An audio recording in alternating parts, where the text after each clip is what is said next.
अस्सलाम वालेकुम दोस्तों, कैसे हैं आप सब। मैं आपका दोस्त मोहम्मद बिलाल ख़ान। आज हम हरमल का नमक बना रहे हैं।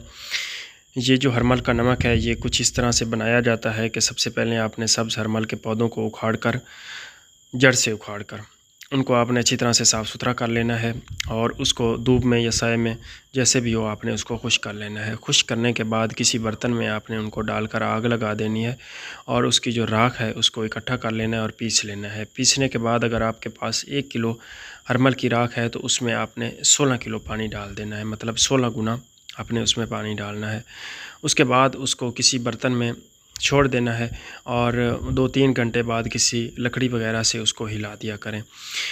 दिन में 3-4 मरतबा उसको हिला दिया करें। इसी तरह से वो 3-4 दिन पड़ा रहे। उसके बाद आपने जैसे ये हमने मुकत्तर पानी लिया हुआ है इसी तरह से आपने उसका मुकत्तर पानी ले लेना है।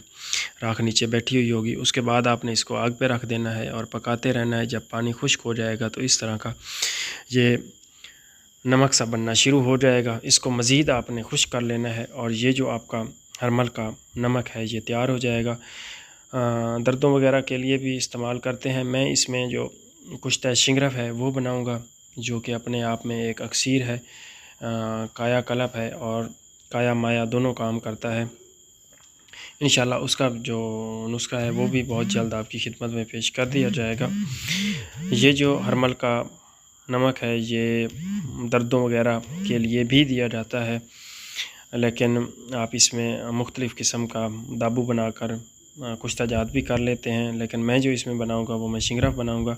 अगर आपके पास 20 तोले ये हरमल है तो 20 तोले शिंगरफ लेकर उसको आधी शीशी में डालकर तो इसको रेत यंत्र पकाना पड़ता है 12 घंटे। तो इसी तरीके से वो बनेगा इंशाल्लाह। उसकी मैं